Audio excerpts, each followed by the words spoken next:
Happy New Year, y'all. It's Joyful Jalen. We're talking about the Stranger Things Season 5 finale. The action in this episode was crazy good. I was worried because the last 3 episodes were terrible, but I was really enjoying this episode. 11 going inside the tank to get inside Vecna's mind, while the others go to the tower to try to climb into the abyss. That was peak Stranger Things. Like, that was season 1 Stranger Things coming back into season 5. There's a moment where Max goes inside 11's mind to lead 11 and 8 around Vecna's mind.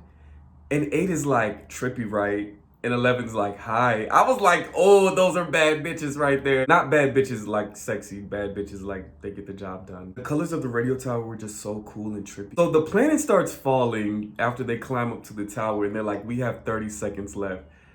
That was so good. I was on the edge of my seat. Max is leading them around Vecna's memories, and so they finally find Vecna, and like 11 just telekinetically karate chops Vecna. Then the tower starts shaking, and then Steve falls off, and I thought that Steve was gonna die, but then Jonathan saves him, and it was like the Duffer Brothers were saying, hey y'all, we know you guys wanted Steve to die so bad, we're not doing that. They climbed inside the abyss. The abyss looked really cool. Like, they went all out on the effects this episode. 11, 8, and Max convinced the kids that Vecna is evil, and then they end up not killing Vecna and he escapes. There's this scene where Vecna starts to taunt Hopper and he ends up shooting the glass and like you see the blood coming out of 11.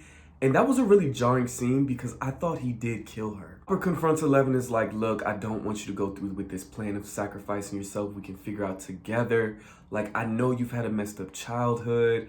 And so 8 has the gun pointed towards him. And I'm like, I don't know why he doesn't also just talk to 8. She also had a messed up childhood. And because your daughter had a messed up childhood and they both have these weird, freaky powers together, why can't you empathize with her and like try to talk some sense into her too? I just feel like he's never tried to like have a conversation with 8. Vecna's chasing the kids up into the cave and then he grabs Holly's leg and then Derek grabs her and is like, yeah, suck a fat one. But I'm like, is Derek stronger than Vecna? That didn't make no sense to me. Like, Vecna shouldn't have been able to grab her if y'all was gonna do that. The military finds 8, 11, and Hopper and uses the sound wave thing.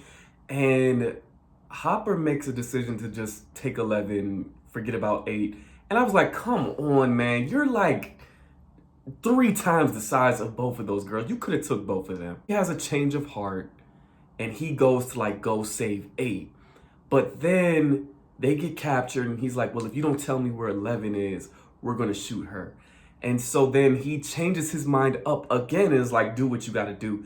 And I'm like, Hopper, we wouldn't have been in this situation if you would have just picked up both girls. It was just weird seeing him like really have this like hate relationship towards 8. It was really satisfying to see 11 make the military guy telekinetically use the gun against himself. So Kali gets shot and I knew that was going to happen. The Duffer Brothers do this every season where they introduce someone or reintroduce someone and then have them get killed off.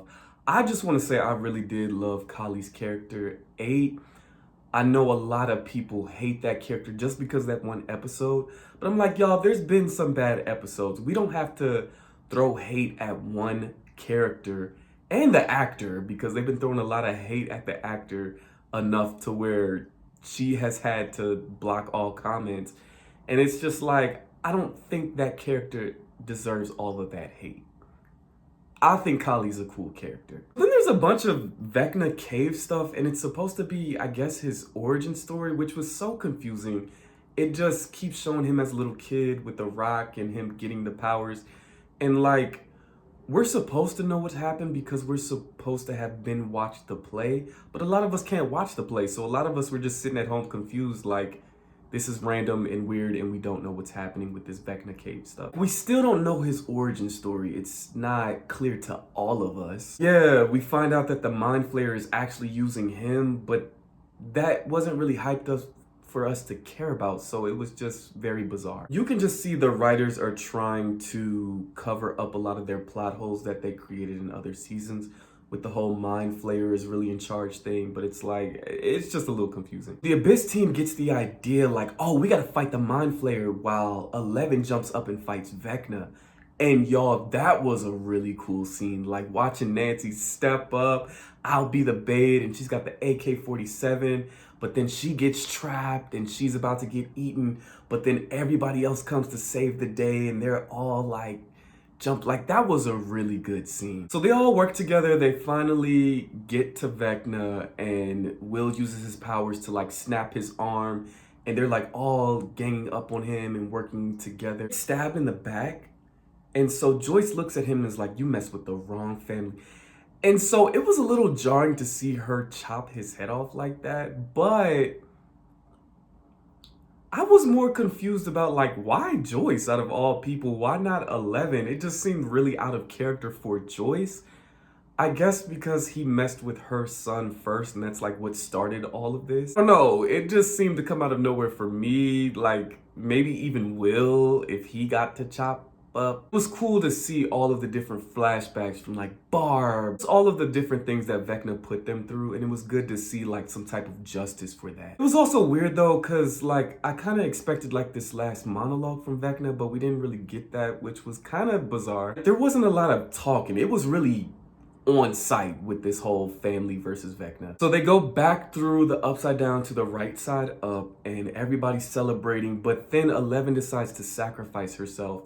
And that was a really powerful, emotional scene, but it was taking me out because I'm screaming at the TV like, 11, you don't have to do this. I just thought that was a really bizarre plot point because she felt like she had to sacrifice herself, but nobody was thinking that, and the audience is screaming like, no, you don't. It's like 2 years later and they're about to graduate, and I'm like, why aren't they in jail? Didn't they like go against the military? Weren't they like trespassing?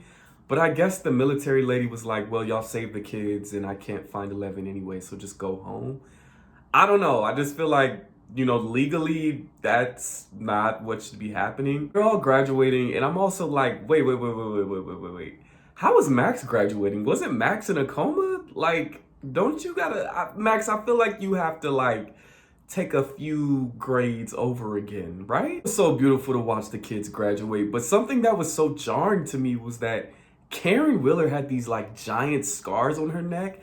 And I'm like, wouldn't you like want to wear a turtleneck or something? Like, I don't know. I guess she just was proud of the scars. So I'm like, does Karen Wheeler talk about what she's been through? Do people like sit down at dinner and like, hey, how'd you get that giant scar? Like, does she say, oh, it was a bear? Or does she tell them like an alien interdimensional creature did this?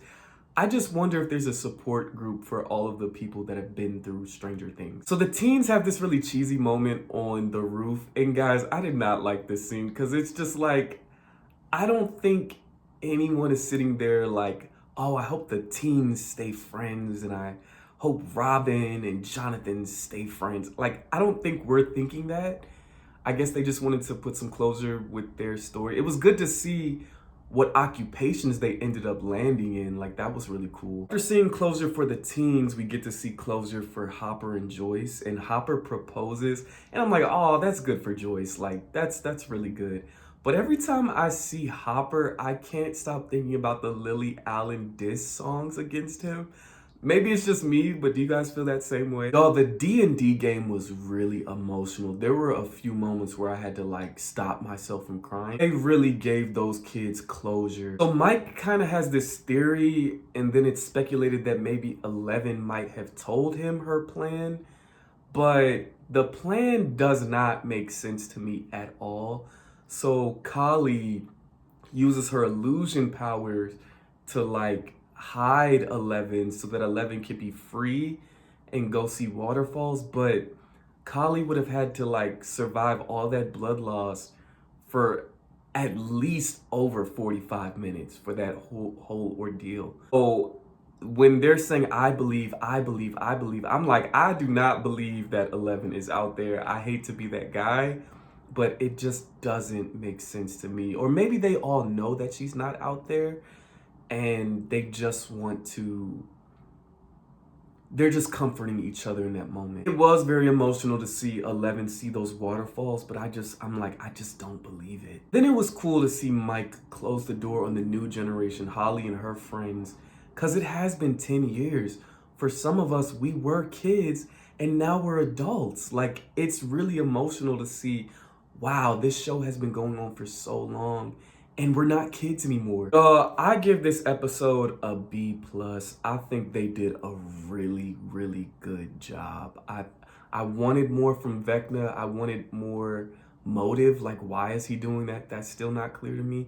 But as far as a show that's been going on for 10 years, I think they did a really good job. They really wrapped up everybody's storylines. We were concerned because those last 3 episodes were terrible, but I think that they did a good job. And a lot of people thought that they were going to do like a Game of Thrones type ending where it would have been really bad and didn't make sense, but I think they did a good job. I'm also really glad that they did not show like a hint at a spinoff, because guys, we don't need another spinoff. I know they're doing the animated show and there's rumors about this Robin Nancy show that I do not want to see, but I think it's good to just let things be. I don't think we need Stranger Things, the most strangest thing, you know? Yeah, y'all, so Happy New Year. Subscribe if you want to show me some love. It goes such a long way. See you later.